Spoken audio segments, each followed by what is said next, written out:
Welcome back. Reform UK's economic spokesman Robert Jenrick joins me now in the studio. Good morning. Robert, now a reform man. So much has changed since we last spoke. I came to see your speech in the City of London. Thank you. Can't remember which day it was it Tuesday or Wednesday? It's a very sort of solid, reassuring speech, pledging a degree of radicalism. But is it true that you ran this speech by George Osborne before you gave it? No, it certainly isn't. So that's been misreported? Shock. It has indeed been misreported, Camilla. You didn't send an email saying... Go on. After I had done the speech, I sent it to, in a spirit of goodwill to all men and women, I sent it to 30 or 40 people who have been critics of mine and Reform. Yes. To show to them that Reform is a party which is going to be careful with your money and has got serious policies on the economy. And I included within that George Osborne, who has not been a fan of mine, has to be said. No. He didn't vote for me when I stood to be leader of the Conservative Party. He said he couldn't vote for me because I wanted to leave the ECHR. He wanted to vote for Kemi because he thought that she wouldn't take us out of the ECHR. But he does this podcast like all middle-aged, failed politicians, Michael Gove, Ed Balls, they all seem to end up... Centrist dads all seem to end up doing podcasts these days. And then he mentioned it on his podcast. Did he reply to you or give you any guidance on whether he thought you had given a reassuring City speech? But then isn't that then going to incur some criticism from those who want Reform to be just that, to reform, to be radical, and yet you're stuck between a rock and a hard place because you don't want to freak the markets out in a kind of Trussonomics way, and therefore they install you, the former Conservative, very presentational, in a suit, to calm the markets. So this whole idea that you can be both radical and reassuring is an oxymoron, isn't it? No, I don't believe that. It's a balance to be struck, which is not easy, you're right to say, but I do believe we can be both reassuring and revolutionary, and that's what Reform has got to do. Reassuring in that we're going to be careful with your money, which I don't just mean the bond markets, although they matter, obviously, and we respect... Andy Burnham thinks they don't. Well, that's completely absurd, isn't it? You know, if you're going to borrow money off someone, you've got to demonstrate to them that you've got the wherewithal to pay it back. But when I say I'm going to be careful with your money, I mean to members of the public with their pensions, their savings, their small businesses. We're not going to play fast and loose with that like we saw with Liz Truss or we've seen now with Rachel Reeves and the instability that she's created, which has harmed everyone. But when I say we're going to be radical and revolutionary, I mean we're going to end this era of mass migration that we've had for 25 years now. And that will mean for the economy that British workers' wages are going to be boosted and businesses are going to have to invest in British workers, not just bring in low-wage, low-skilled people from overseas. I mean, we're going to have a different energy policy to the one we've had under, Theresa May, Boris Johnson, and now Ed Miliband. Those policies aren't going to be under your control. You've got Tyson, we're going to be working together. Youssef in the Home Office. Sure. Well, we're a team. OK, that's but the point. Do you think you were installed because actually there was a concern that Tice and Youssef, both untested in government, would have spooked the markets, but Robert Jenrick wouldn't because you've been a minister before? There is an element of that. There is an element that Reform is having I don't think that's right. I don't think that's right. Look, we are a strong team. Yeah. I actually think if you look at the team that Nigel has put together and compare it to the present cabinet, people would say, well, these are people with experience of government. And in Richard and Zia's cases, people who are hugely successful businessmen who've made, millions of pounds, created I know, but they were being lined up. And if you compare it to the Conservatives, I mean, most people couldn't even name the people in those positions. Mel Stride would say he's run his own business, wouldn't he? Just in the same way that Richard Tyson Sure, but I mean, I would. don't think anyone in the country knows who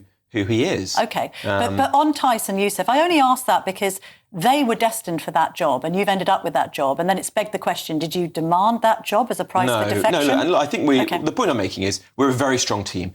You've got in Nigel somebody who is by far the biggest figure in British politics today, a man who has been making these arguments on migration, on net zero, on deregulation, frankly, since I was a teenager. And now at his side, a very strong team with Zia doing the work on the Home Office. We're going to deport every single illegal migrant in this country and make our streets safe again. Richard is going to ensure we have a different energy policy to the one that the Tories and now Ed Miliband have been taking forward, which is decimating industry in this country. Net stupid zero, Exactly. And he was right on that when it was not fashionable. And I'm going to work closely with them.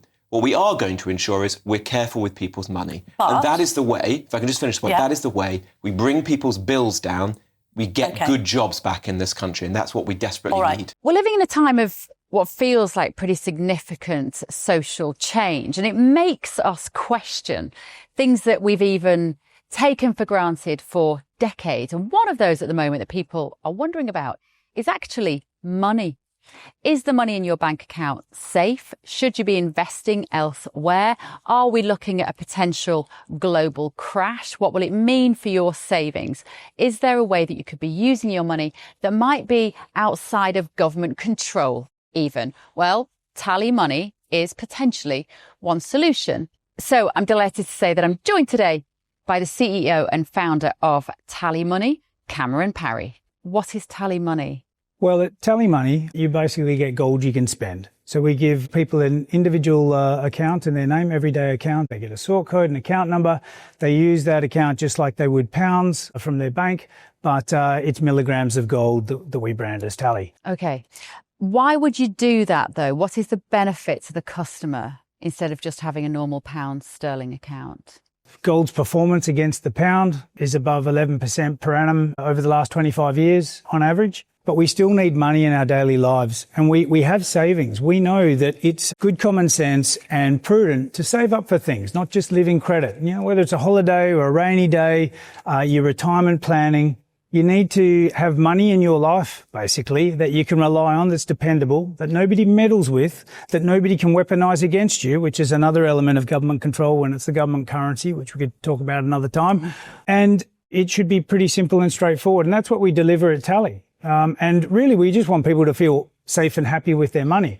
There was a time when the bigger your bank balance, the more confident you felt. Now it's like, I need to do something with it. I can't leave it there.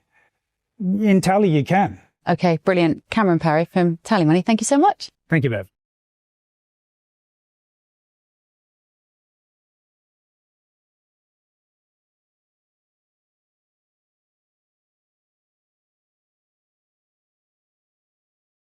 But you could say, there could be an argument for saying if you really wanted to be radical, you'd have supported Nigel Farage's previous rhetoric on the OBR. You're preserving the OBR. Well, we are reforming it, Camilla. And also the reason we've decided to retain it is because the original impetus for it was to instill fiscal discipline, by which I mean government shouldn't just come in and make spending promises, say they're going to, cut taxes when they haven't found the savings for it. We've seen where that ends. That was what happened with the mini budget, which spooked the markets, was very harmful in the moment for a number of British families. People, for example, trying to move home and get a mortgage, it collapsed. We will never do that. Reform will be careful with your money. But are we going to be radical? Too right. Okay. We're going to be a million miles away from the last Conservative OBR's had government. a massive problem with its forecasting, and you said you wanted to employ or recruit super forecasters that could do a better job. That's right. Sort of the next Nostradamuses of the city. But just on the radical nature of Trussonomics, Nigel Farage has admitted and did tweet at the time of that budget being announced, this is the best Conservative budget since 1986. It did warm the cockles of righties, that budget. Yeah, of course. There was so good ideas, wrong execution. There were some elements of it which I think we all would support. I want to get taxes down in this country. Of course I do. But it was accompanied by a massive splurge in public spending. So Farage was wrong to support it? Well, he didn't see exactly everything when he did that. You know, he hadn't seen the massive energy splurge that was about to come in the days that followed, and the markets wouldn't tolerate that. So what Nigel and I are saying today is we are not going to make any commitments, for example, to cut taxes until we have found the savings to do that, because we want to cut waste. When I talk to people across the country, they're sick of all the waste that they see. Money going on hotels, money going on foreign nationals, on welfare payments, money being wasted on foreign aid or on climate aid. This accounts to billions and billions of pounds of taxpayers' money, which is not being spent in the interests of the British people. We're going to weed that out. We're going to bring the benefits bill down as a matter of basic fairness to what we call Alarm Clock Britain, the hard-working people who are out there, every morning working hard to put money, food on the table for their families, paying their taxes. Those are the people that reform is in business for. And once we've done that, once we've cut out that waste, yes, we will be able to bring people's bills down and consider cutting taxes. But people can rely on a reform government to get this right and to be careful. On welfare, I suppose you could have also have argued that there was a good argument that Nigel Farage made about scrapping the welfare cap. And he was saying, listen, we've got a birth rate problem in this country. It used to be 2.4 children. It's now 1.4 children per female in the UK, I believe. We need more British people to have children who are both working because that's going to help the economy. We're going to have too many old people, not enough young. And it was a cogent argument to make to support those people. You know that there's a lot of people who do have alarm clocks and they do go off at 6 a.m. and they're supplementing their income on universal credit because they can't quite make ends meet. You've now turned around and been quite Tory about it, frankly, and said about this reform policy, no, we're scrapping the plan to scrap the cap. So you've come in, that again is de-radicalising reform, isn't it? No. Look, the original policy came from a good place, exactly as you say. We want to help British families to have kids, but we can't afford to do it through welfare. So we're going to do it in other ways, by getting good jobs back into the economy, by lowering people's energy bills, by building more homes. That is the way that you help people, not just increasing the benefits bill. And there's also a moral argument as well as just the basic one that we can't afford this as a country. I was chatting to a family on Friday in my constituency in Newark, and you had a postman and a nurse. They'd had kids, but they stopped at 2 because they didn't think that they'd be able to afford to look after their kids and all the costs of living today if they had 3, 4 or 5. And then they're surprised that another family down the street might have 3, 4, 5 kids, even more in some parts of the country, and be able to bring up those with thousands and thousands of pounds of benefits. They felt they were making a responsible decision, and they don't want to see welfare being splurged to other people who they think are being irresponsible. Now, these are deeply personal decisions, but I have sympathy for that family. Yes. And if you believe, like we do in Alarm Clock Britain, in working people and backing them, then we should be helping them, rewarding them for those responsible decisions, and supporting the families who do want to have more kids in other ways, not just by more benefits. All right. But do reform sums add up? It's been pointed out, not just by The Telegraph, I had a row with Richard Tice about this last week, that there may well be a £10.5 billion black hole in your pubs plan. No, that's completely wrong. Let me explain that. I saw a rather doddery critic of ours making this argument who was not accurate. What we've said is very clear. We're going to put in place this great package of support, like scrapping VAT and bringing down business rates for pubs and cafes.